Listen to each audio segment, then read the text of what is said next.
స్తోత్రం. ఈ హృదయం యేసయ్య నిండిన గృహము. గట్టిగా చెప్పండి.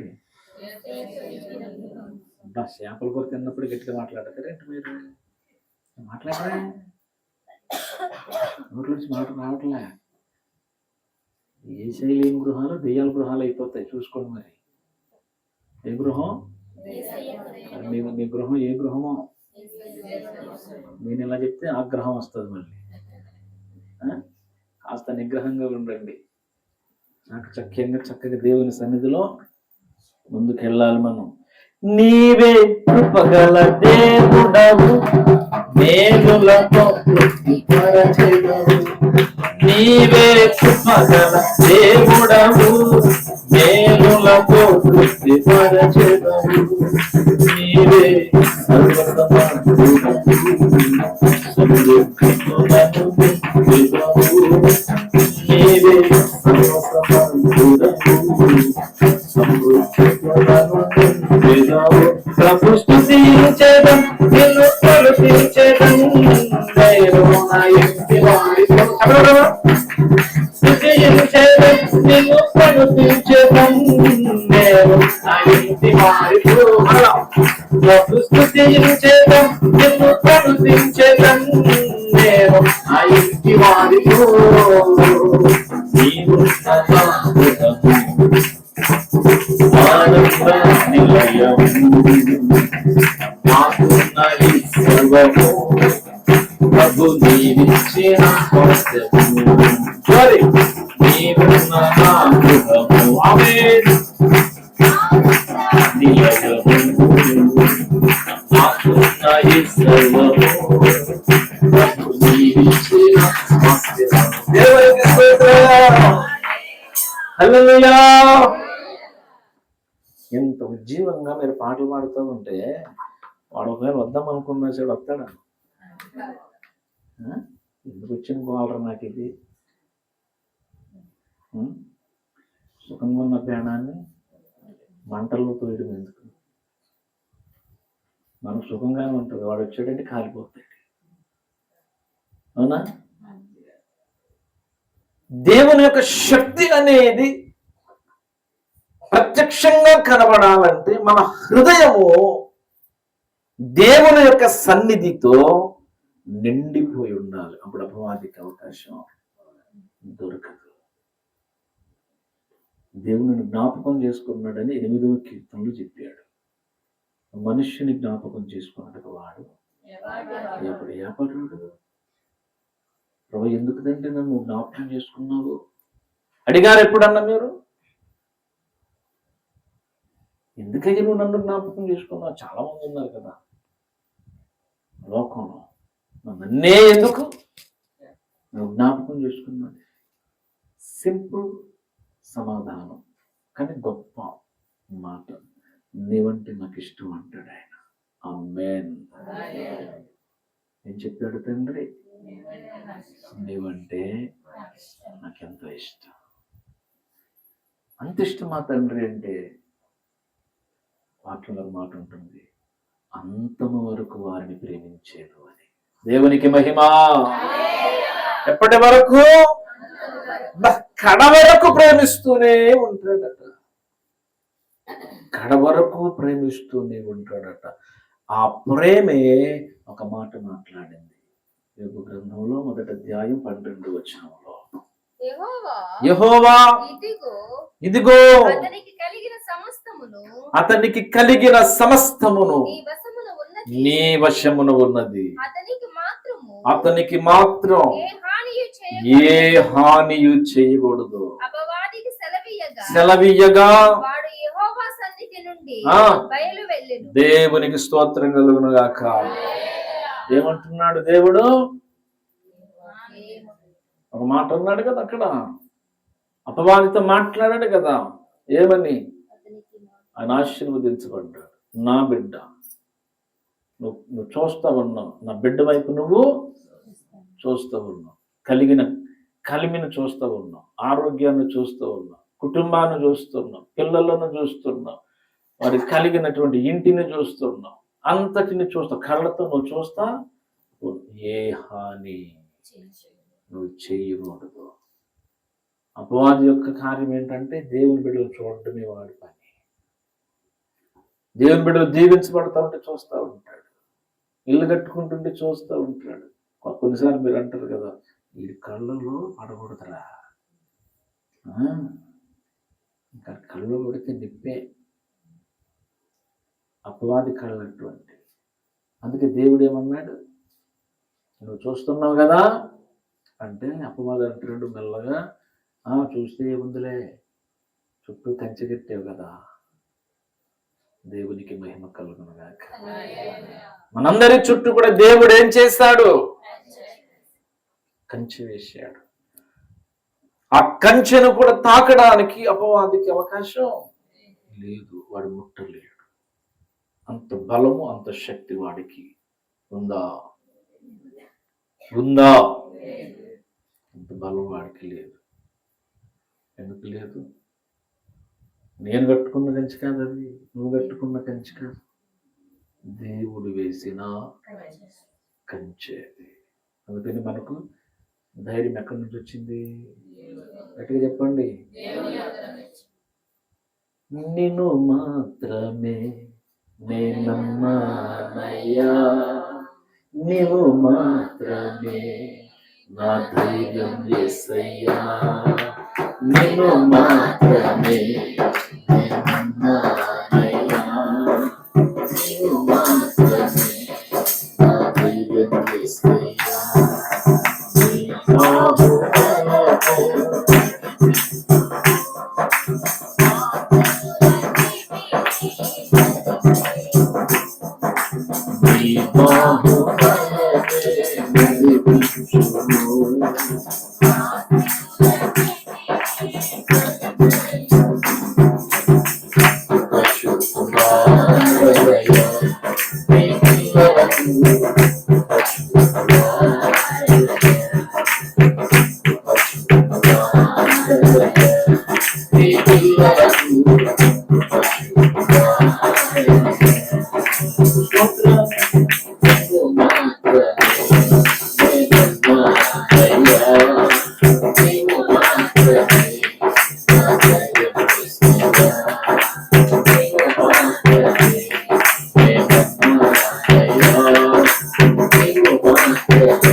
ఆయన కృపను జ్ఞాపకం చేసుకుంటే చాలు మనకు. ఎదురొచ్చేవాడు ఉండడు, వెనకబడాలి తప్ప మన ముందుకొచ్చేవాడు ఎవడైనా ఉంటాడా? దేవునికి కృప అనేది ఇంత చిన్న వ్యక్తిని, కుటుంబాన్ని జ్ఞాపకం చేసుకోవడం జరిగింది. జ్ఞాపకం చేసుకున్నాడు. అన్ని సమయాల్లో మనుషులు కాపుదలగా ఉంటారా? కుదురుద్దా? చాలా సమయాల్లో ఒంటరితనాన్ని మనం అనుభవిస్తూ ఉంటాం. అవును కదా? చాలా ఒంటరిగా ఫీల్ అవుతూ ఉంటాం. చాలా సమయం అందరూ ఉంటారు మనకు, ఎవరూ లేరు అనేదిగా. కానీ ఎంత మంచి కుటుంబముగా, ఎంత ప్రేమ, అభిమానము, ఆప్యాయత ఉన్నప్పటికీ కూడా కొన్నిసార్లు మీకు కూడా అనిపిస్తుంది ఏమనంటే, ఇప్పుడు మా అమ్మ నా పక్కనుంటే ఎంత బాగుండు అనిపించిందా? అనిపించలేదా? తల్లి లేని వానికి తల్లి విలువ తెలుస్తుంది, తండ్రి లేని వానికి తండ్రి విలువ తెలుస్తుంది. ఇద్దరు ఉన్నోళ్ళకి వాడి విలువ తెలియదు. తెలుస్తుందా? తెలీదు. వాళ్ళు ఉన్నప్పుడేమో వాళ్ళని పట్టించుకోరు. తల్లిదండ్రులు ఏమో వారి కోసం పరితపిస్తూ ఉంటారు. ఆ తపన, ఆ కదలిక బిడ్డలకు అర్థంగా ప్రతి వ్యక్తికి కూడా అనిపిస్తూ ఉంటుంది కొన్నిసార్లు, నేను అంత బాగా చూడను, ఎంత ప్రేమను కుమ్మరించిన వాడిని. రాష్ట్రం గారు కూడా అనిపిస్తుంది, ఈ సమయంలో మా అమ్మ నా పక్కన ఉంటే ఎంత బాగుంది, మా నాన్న నా పక్కన ఉంటే ఎంత బాగుంది. ప్రతి వ్యక్తికి అనిపిస్తుంది. మనం ఏడుస్తూ ఉంటాం, చాలాసార్లు ఏడుస్తూ ఉంటాం. అవునా కదా? చెప్పండి గట్టిగా. ప్రియులారా, ఉన్నప్పుడు ఏం చేస్తారు? పట్టించుకుంటారా? నీకు తెలియదు నాన్న, నీకు తెలియదమ్మా, నీకేం తెలుసు? లేదు లేదు లేదు. అటువంటి పరిస్థితుల్లో కూడా మీరు గమనించండి, నీ తల్లిలాని పక్కపుచ్చుకుంటాడు ఆయన. హల్లెలూయా. అదే ప్రేమ. అమ్మా నీవే వచ్చావా, నాన్న నీవే నా దగ్గరకు వచ్చి కూర్చున్నావా, నాతో మాట్లాడుతున్నావా? ఆ భారం అనేది మన హృదయంలో నుంచి తీసేస్తాడు. అవునా? ఈ సమయంలో ఒక మాట కూడా జ్ఞాపకం చేస్తుంది. పెద్దలు ఉన్నప్పుడు వాడిని ప్రేమించండి, అభిమానించండి, కావలసిన పరిచర్య చేయండి, అవసరమైనది ఇవ్వండి. అంతే. ఎక్కువ ఏం కోరుకునేది ఉండదు. ఏం కోరుకుంటారు పెద్దలు చెప్పండి? ఏమి ఉండదు. చాలా చిన్నది, చిన్న బిడ్డల కంటే తక్కువ అన్నమాట. అంతేనా? వీళ్ళరా, అంతకంటే ప్రేమ యేసయ్య మనకిస్తాడు. కానీ మన కుటుంబాన్ని మనం ఎప్పుడు నిర్లక్ష్యం చేయలేదు. చేస్తా ఉన్నారా మీరు? చెప్పండి, నాకు ఒక్క మాట చెప్పండి. నిర్లక్ష్యం చేస్తున్నారా? మాట్లాడరా? చేయకూడదు. నేను కూడా చాలాసార్లు ఆలోచిస్తూ ఉంటాను. ఇప్పుడు మా అమ్మ మా పక్కన ఉంటే ఎంత బాగుందో నేను ఆలోచిస్తాను. నా బయట చెప్తున్నాను, ఆలోచిస్తాను. నా పక్కన ఉంటే ఎంత బాగుందో అలా చూసి సంతోషించడానికి. దేవునికి మహిమ. హల్లెలూయా. నా సహోదరుడు నా పక్కనంటే, నా తమ్ముడు, నా అన్న, నా అక్క, నా చెల్లి నా పక్కనుంటే ఎంత బాగుంటుంది. ప్రియులారా, అంతకంటే ఎక్కువగానే దేవుడు నిన్ను ప్రేమిస్తున్నాడు. కానీ వాళ్ళు ఉన్నప్పుడు ప్రేమతో ఉండండి. అది నేను చెప్పిన మాట. నా మాట అర్థమైంది మీకు? వాళ్ళు ఉన్నప్పుడు ప్రేమతో ఉండండి. దేవుడు మనకు మేలు చేస్తాడు, చేయడు అని నేను చెప్పాను. ప్రతి మేలు దేవుడు మనకు చేస్తాడు. తల్లి ప్రేమను చూపిస్తాడు, తండ్రి ప్రేమను ఆయన మనకు చూపిస్తాడు. మన కుటుంబాలు కూడా ఉంటాయి కదా, మన కుటుంబాలను కూడా ప్రేమించే బిడ్డలంగా మనం ఉందామా? కుటుంబం అనే మాట వచ్చింది కాబట్టి చెప్పాను ఈ 2 మాటలు నేను మీకు. కొంతమంది అసలు మాత్రం కూడా తల్లిని పట్టించుకోరు, తండ్రిని పట్టించుకోరు, బిడ్డను పట్టించుకోరు, అక్కను పట్టించుకోరు, చెల్లిని పట్టించుకోరు. చెప్పండి, అంటే దాని అర్థం ఏంటి? అర్థం ఏంటి? ప్రేమకు దూరముగా ఉండడం. మనం ప్రేమించుట అనే కాన్సెప్ట్ ఉండాలి. ఇప్పుడు నేను చాలాసార్లు నేర్పించిన ఒక మాట ఏంటంటే, మన హృదయాలు ఎప్పుడు ద్వేషం అనేది రాకూడదు. దేవుని స్తోత్రం కలుగునుగాక. హల్లెలూయా, హల్లెలూయా. అందుకని యేసయ్య గురించి ఒక మాట ఉంటుంది, తల్లి మరచిన తండ్రి విడిచిన ఆయన నిన్ను విడువడు ఎన్నడూ.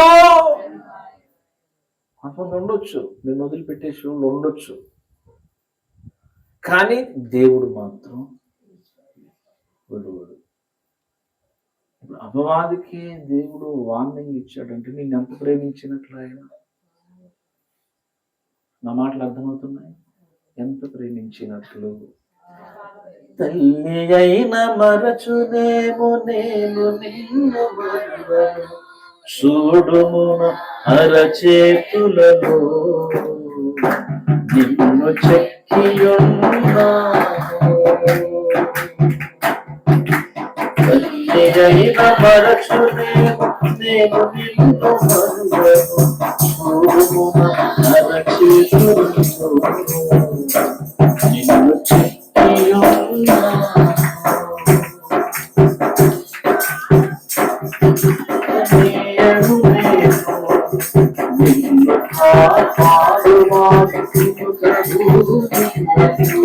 అని చెప్పి వాగ్దానం చేసి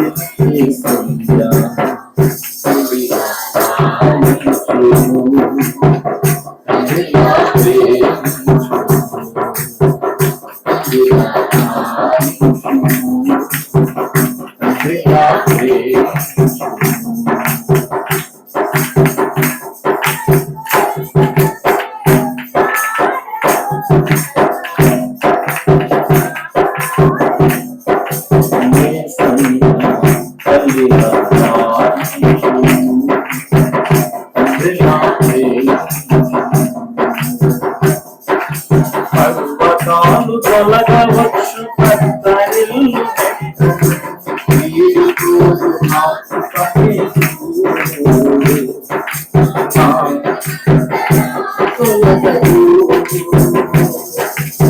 పర్వతాలు తొలగవచ్చు, పెద్దరిల్లు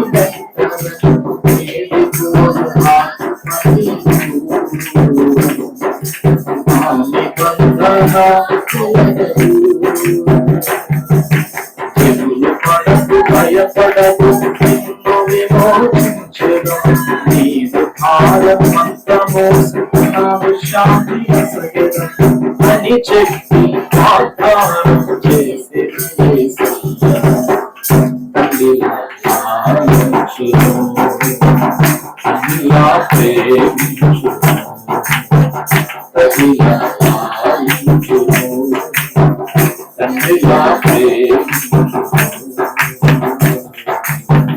దేవునికి స్తోత్రం. హల్లెలూయా. ఎలా లాలిస్తాడు? తండ్రిలాగా ప్రేమిస్తాడు. ఒక మాట చెప్పండి, ఈ ప్రేమ మనకు యేసయ్య దగ్గర మాత్రమే దొరికింది. నిజమేనా? గట్టిగా మాట్లాడండి. ఎక్కడ దొరికింది ఈ ప్రేమ? ఇంకా గట్టిగా. ఎందుకంత ప్రేమించాడు ఆయన? ప్రారంభంలోనే ఒక మాట చెప్పాను, నీవంటే నాకు ఇష్టం అంటున్నాడు ఆయన. దేవునికి మహిమ కలుగును. ఎంతో ఇష్టం అన్నమాట. ఇష్టం కాబట్టి నీ పాపం కోసం ఆయన మరణించాడు, నీ దోషం కోసం ఆయన మరణించాడు, నిన్ను బాగు చేయాలనుకున్నాడు. అందుకని దేవుని వాక్యం సెలవిచ్చినటువంటి మాట, ఆయన ధనవంతుడై ఉండి తన దారిద్ర్యము వలన మనము ధనవంతులము కావాలనని ఆయన దరిద్రుడాయను. హల్లెలూయా. అంటే ప్రతి మాటలు కూడా ఆయన మనకు మేలు చేయాలనుకున్నాడు, మేలు చేయాలనుకున్నాడు, ఐశ్వర్యము ఇవ్వాలనుకున్నాడు, ధనవంతునిగా చేయాలనుకున్నాడు, భాగ్యవంతునిగా నిలబెట్టాలనుకున్నాడు, ఆరోగ్యవంతునిగా నిలబెట్టాలనుకున్నాడు, కుటుంబంలో ఒక ప్రత్యేకంగా ఉంచాలి, ఒక ప్రత్యేకమైన కుటుంబముగా దేవుడు నియమించాలి అనుకున్నాడు. అందుకొరకే దేవుడు ఎప్పటికప్పుడు ప్రత్యేకిస్తూ వచ్చాడు. దేవుని స్తోత్రం. లోకపు నీడ, పాపపు నీడ, చీకటి నీడ, దరిద్రపు నీడ, దుష్టుని నీడ నీ కుటుంబం మీద, నీ మీద పడకుండా దేవుడు కాపాడుతూ వస్తున్నాడు. దేవుని స్తోత్రం. అసలు సాతాను యొక్క నీడ పడకుండా దేవుడు దాస్తున్నాడు. మరి ఎందుకు వస్తున్నాడండి వాడు మాటి మాటికి? అంటే వాడు సెక్కిలినోడు కాబట్టి. అర్థమైందా మీకు? వాడెవడు? కొంతమందిని గురించి మీరు అంటారు కదా, వీడికి ఎన్నిసార్లు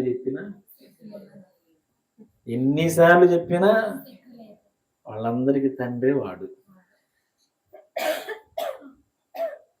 వాడికి ఏం లేదు అంటే అర్థం వాడు దుష్టుడు, వాడు పాడు చేసే వ్యక్తి. అందుకని మన తండ్రి మనకు మంచి వాగ్దానం చేశాడు, నేను నిన్ను చీకట్లో నుంచి ఆశ్చర్యకరమైన వెలుగులు పెట్టి తీసుకొచ్చి. ఇది చాలా ఆశ్చర్యకరమైన వెలుగు. నీ కుటుంబంలో ఉన్న వెలుగేంటి? అందులోకి చీకటి రాదు. ఇది వెలుగుకు ఆశ్చర్యానికి ఏం సంబంధం? అసలు ఏ పదం కలిపాడు అక్కడ? ఆశ్చర్యం అంటే అది ఒక వింత, అవునా? అది ఒక వింత. ఏ వెలుగులో పెట్టాడు? వింతైన వెలుగులో. ఎందుకు అది వింతైన వెలుగు? చీకటి దానిలో కలవ. దేవుని స్తోత్రం. వెలుగు సాతాను చీకటి దానిలో కలవదు, పాపపు చీకటి. అందుకని ఆశ్చర్యకరమైన వెలుగులో దేవుడు నిన్ను పెట్టాడు. మీ ఇల్లు ఎక్కడుంది? ఆశ్చర్యకరమైన. మన తండ్రి పేరు యేసుని గురించి లేఖనం సెలవిచ్చిన ఆశ్చర్యకరుడు.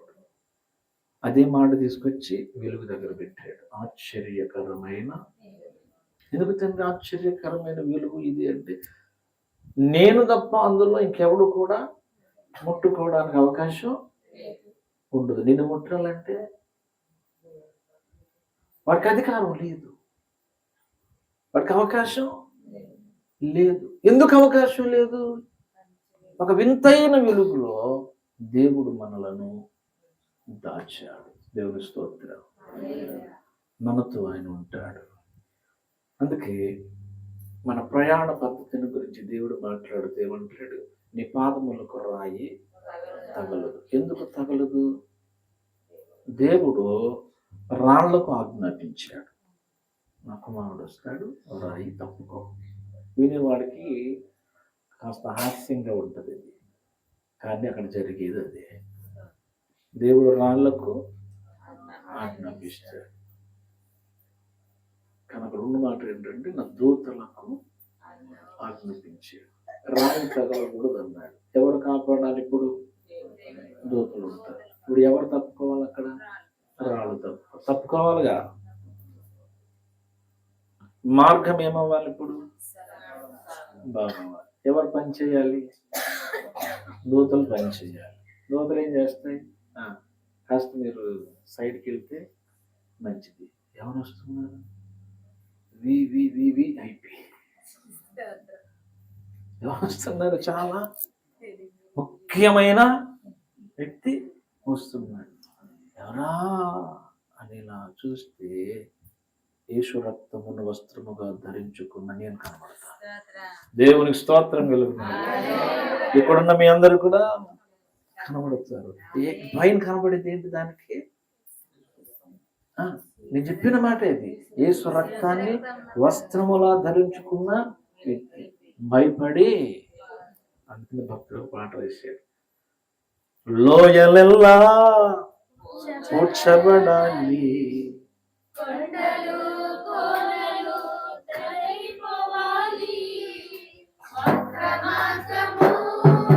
సక్రమవాలి, స్పీడ్గా పాడాలా? నీరసంగా లోయలెల్లా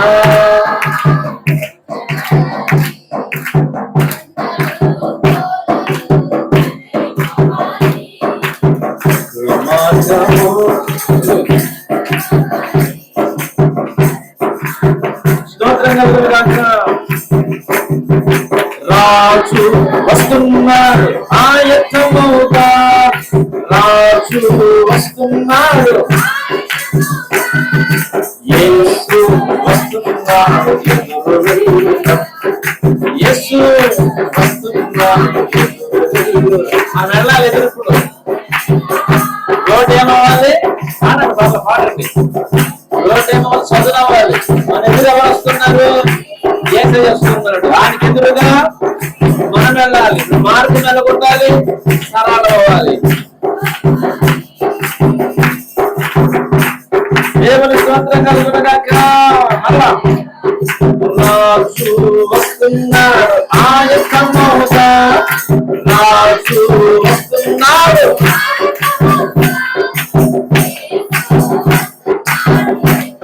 దేవుని స్తోత్రం. యేసు వస్తున్నాడు. దేవునికి స్తోత్రం కలుగునుగాక. దేవదూతలకి ఎంత పని పెట్టాడండి దేవుడు, ఎంత పని పెట్టాడు దేవుడు. ఈ రోజు నువ్వు ఇంత క్షేమంగా కూర్చున్నావంటే నీకోసం కొన్ని వందల దేవదూతలు పనిచేస్తా ఉన్నారు. నువ్వు రోడ్డు మీద నిలబడి నడుస్తూ ఉన్నావంటే నీకోసం కొన్ని వందల దేవదూతలు పనిచేస్తున్నారు. నీ బండి వెనక మళ్ళీ బండి ముందు కొన్ని వందల దేవదూతలు పనిచేస్తూ ఉన్నారు. నువ్వు కూర్చున్న స్థలంలో, నువ్వు పనిచేస్తున్న స్థలంలో, నువ్వు ఒంటరిగా వెళ్తున్నాను అనుకోవద్దు. కొన్ని దేవదూతలు అక్కడ పనిచేస్తారు. అందుకనే సైతానికి ఒళ్ళు మంట. అర్థమైందా మీకు? వాడు ఒళ్ళు ఎందుకు మండుతుంది? ఎంత సెక్యూరిటీ ఆవిడికి అని. చాలా ముఖ్యమైనటువంటి నాయకుల్ని చూసి Z+ సెక్యూరిటీ బాగా నల్ల బట్టలు వేసుకుని వీళ్ళు ఎంతమంది తుపాకులు పట్టుకుని నిలబడి ఉన్నారంటరా. పొరపాటున కానీ దేవుడు వాళ్ళకి కళ్ళు తెరిచాడంటే మన చుట్టూ ఉన్న సైన్యాన్ని చూసి కింద పడిపోతారు వాళ్ళు. మన చుట్టూ లెక్కగట్టలేనంత. దేవునికి మహిమ కలుగునుగాక. హల్లెలూయా. ఎలీషా ప్రార్థన చేస్తున్నాడు. అయ్యా ఇది చాలా కాలం నా దగ్గరే ఉన్నాడు కానీ నా దగ్గర ఉన్న అభిషేకం అంటుకోలేదు, కొద్దిగా అంటుకుంటే ఈ కళ్ళు తెరవబడతాయి అని చిన్న ప్రార్థన చేశాడు. టప్మని కళ్ళు తెరవబడ్డాయి. వాళ్ళందరూ కూడా యుద్ధాయుధాలు పట్టుకొని రెడీగా ఉన్నారు. సైన్యం ఉంది కదా చుట్టూ, ముగిస్తున్నారు. ఇక చుట్టూ సైన్యం ఉంది కదా, ఎలీషా చుట్టూ మొత్తం సైన్యం ఉందా? ఏ సైన్యం అది? సిరియా సైన్యం. ఎలీషా కూడా చూశాడు, వెనకమాల ఏముందో చూశాడు. ఇప్పుడు ఎవరి కళ్ళు తెరవబడాలి? దాసుని కళ్ళు తెరవడాలి. దాసుని కళ్ళు తెరవబడినప్పుడు దాసునికి ఆశ్చర్యం వేసింది. వాళ్ళ పీకల మీద కత్తి ఉంది. దేవుని స్తోత్రం కలుగును గాక. వాళ్ళు ఏమన్నా వదులుదామనుకుంటే ఏమైపోద్ది? గట్టయిపోద్ది. ఎంతమందిని దేవుడు మన కొరకు నియమించాడు. దేవుని స్తోత్రం కలుగును గాక. ఎంతమంది దేవదూతలు. అందుకే నీ కుటుంబం ఎలా ఉంది? ఇదే నిత్యము జరగడానికి కుటుంబ ఆశీర్వాదపు కూడిక. దేవుని స్తోత్రం. అర్థమైందా? అందుకే కుటుంబ ఆశీర్వాదపు కూడిక. ఈరోజు దేవుడు తన వాక్కును మనం పంపిస్తూ ఉన్నప్పుడు దేవుడు ఏ విధముగా నీ కుటుంబంలో పని చేస్తున్నాడు కూడా బయలుపరుస్తూ ఉన్నాడు. ఆయన నీ కుటుంబంతో ఆయన ఎందుకు ఉన్నాడు, ఎలా ఉన్నాడు, ఉండటం ద్వారా నీకు మేలేంటో దేవుడు సెలవిస్తూ ఉన్నాడు. ఆ మేలు వదులుకోవద్దు. తండ్రి ఎదుట ఆయన బలిష్టమైన రెక్కల క్రింద దీన మనస్కులమై ఉందాం. హల్లెలూయా. లోబడి ఉందామా తండ్రికి? ఎంతమంది ఉన్నారు దేవునికి లోబడి? ఈ కాపుదల అందరికి కావాలా? అందరి కుటుంబాల్లో ఆరాధన ఉండాలి. దేవుని స్తోత్రం. ఈ ప్రసంగం మీకు బాగా అర్థమైందంటే ఆరాధన ఉన్న బలం మీకు అర్థమవుతుంది. దేవుని మాటలో ఉన్న శక్తి మీకు అర్థమవుతుంది. దేవుడు ఎలా మన కుటుంబాలను ఆయన కాపాడుతున్నాడో మనకు అర్థమవుతుంది. పగలన్నా భయం ఉండదు, రాత్రైనా భయం ఉండదు. ఎందుకంటే ప్రభువు నాతో ఉన్నాడు. అంతే.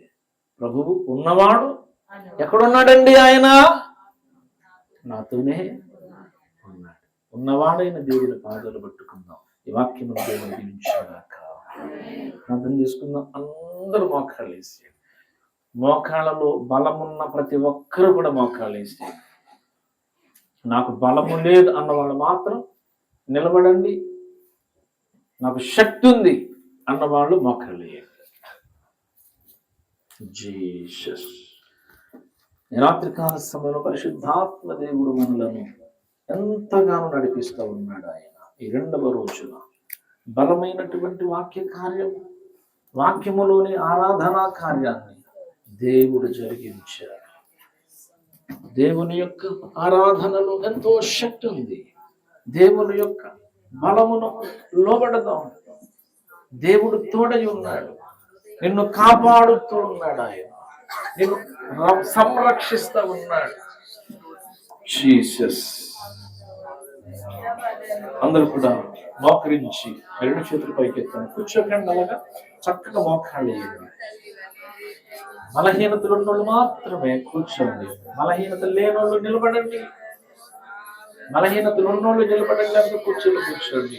ప్రభువు నాకు శక్తి ఇచ్చాడు, నేను ఆ శక్తిని చూస్తున్నాను అన్నవాళ్ళు నా మాటలను గమనించండి. దేవుని ఆత్మ చేత నింపబడి ఒక 5 నిమిషాలు ముగించుకుంటూ మనం ఒక అద్భుతం చూస్తాం. ఇప్పుడు జీసస్ ఆ యొక్క అగ్నిని మీరు చూడబోతూ ఉన్నారు.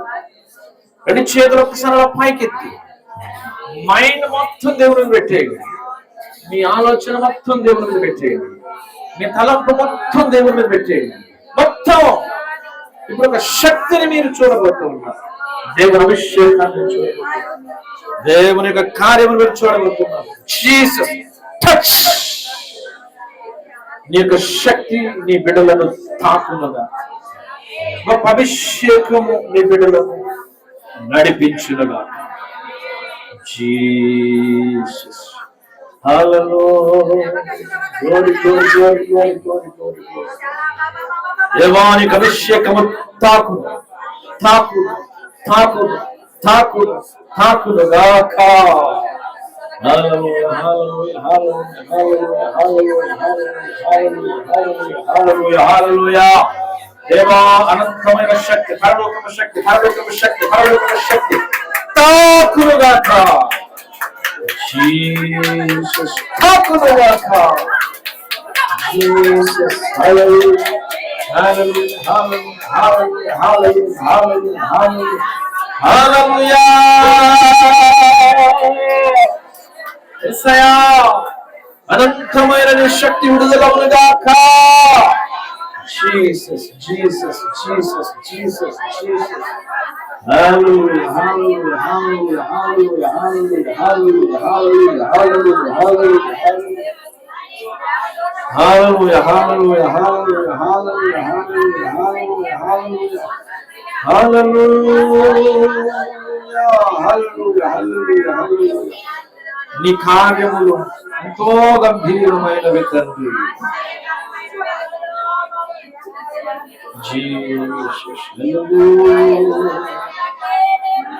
నా కొండ నీవే, నా కోట నీవే, నా కొండ నీవే, నా కోట నీవే, నా కన్నే నీవేలే యేసయ్యా యేసయ్యా యేసయ్యా యేసయ్యా. నా ప్రాణానికి ప్రాణం, నా జీవానికి జీవం, నా హృదయానికి హృదయం నీవే నీవే. నా ప్రాణానికి జీవం, నా నామకు జీవం, నా భయనానికి గమ్యం నీవే నీవే. నా కొండ నీవే, నా కొండ నీవే, నా తమ్మి నీవే యేసయ్యా యేసయ్యా యేసయ్యా. ఒంటరి బ్రతుకుల చంపగా నిలిచి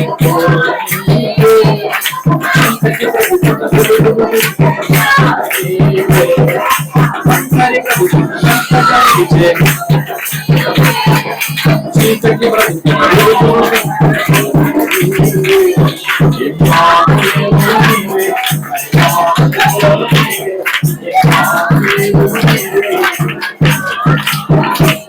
నా కన్నీ నీవే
నా కొండ నీవే, నా కోట నీవే, నా కన్నే నీవే యేసయ్యా యేసయ్యా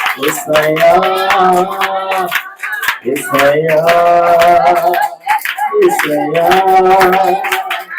యేసయ్యా. మనకన్నీ ఆయనే, మనకు అన్నీ ఆయనే.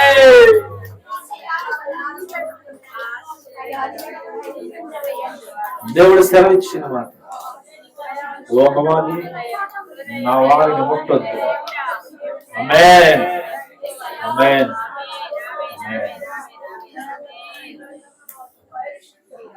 దేవుని మీద ఆధారపడితే చాలు, దేవుని మీద ఆధారపడితే చాలు.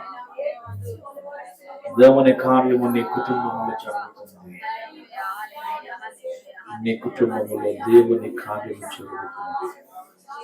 మనకు ఆయన చేసిన మేలుని గుర్తుందా? ఆయన చేసిన ఉపకారాలు దేన్ని మర్చిపోకు. నువ్వు దీనుడిగా ఉండు, విధేయుడిగా ఉండు. ఇంకా గొప్ప మేలు దేవుడు నీ కుటుంబం కోసం దేవుడు చేశాడు, చేసేసానే. ప్రేమ కలిగిన మా ప్రియ పరలోక తండ్రి, అత్యంత కృప కలిగిన దేవుడవు, సహాయకుడా నీకు వందనాలు. ఈ రాత్రి కాల సమయంలో నీవు మాతో మాట్లాడినటువంటి మాటలను బట్టి స్తుతులు చెల్లిస్తున్నాను. గొప్ప దేవుడు నాయన, నీ మాటలన్నీ గొప్ప మాటలు నాయన. అయ్యా, నీవు మాతో నిశ్వరము చేత మాట్లాడుచు ఉండగా మరొక పరిశుద్ధాత్మతో తండ్రి ఆరాధనలో కూడా నడిపించావు. నీకు స్తోత్ర. అవును, నీ మాట మేము వింటూ నేను ఆరాధిస్తూ ఉంటే మేమున్న స్థలాలు తండ్రి పరిశుద్ధమవుతాయి, పవిత్రమవుతాయి, మంచి స్థలాలుగా మారిపోతాయి. ఆ స్థలాలు ప్రభువా నువ్వు ఆడుకుంటావు తండ్రి. అక్కడున్న బిడ్డలు తండ్రి క్షేమంగా ఉంటారు. ఇక్కడ ఈ కుటుంబానికి ప్రభువా ఈ క్షేమాన్ని ఇవ్వడానికి నువ్వు దిగొచ్చినందుకు స్తోత్రాలు తండ్రి. ఈ 2వ రోజున అద్భుతమైనటువంటి నీ మాటలను బయలుపరిచి నేను స్తుతించే కృపను మాకు ఇచ్చినందుకు వందనాలు. కుటుంబమును దీవించండి, బిడ్డలను దీవించండి, వచ్చిన బిడ్డలందరినీ దీవించండి, అందరి మీద నీ కాపుదలు ఉంచుమని. ఇక్కడ నుండి వచ్చిన బిడ్డలు కానీ, దూరం నుంచి వచ్చిన బిడ్డలు కానీ, రత్నాజీ గారి ఫ్యామిలీ, వీరకృష్ణ, చంద్రగుడు బిడ్డలు, సురేష్ ప్రభువా, వీరు బయట నుంచి వచ్చారు బిడ్డలు నాయన. యేసయ్య, ఇప్పుడు నువ్వు సెలవిస్తున్నావు, కరువుగా ఉన్నదా మార్గం చదునైపోతుంది. జీసస్ నేమ్ ప్రభువా, నువ్వు కాపుదలు ఇస్తావు. ఇక్కడున్న బిడ్డలందరికీ కాపుదల నీవు ఈ కుటుంబానికి మేలు చేశావు. అందరిని దీవించండి. 3వ కూడికలో మోకరించి కృప దయచేయమని యేసు నామమున అడుగుతున్న పరిశుద్ధ పరమ తండ్రి. యేసు రక్తమునకు జయం, సిలువ రక్తమునకే జయం.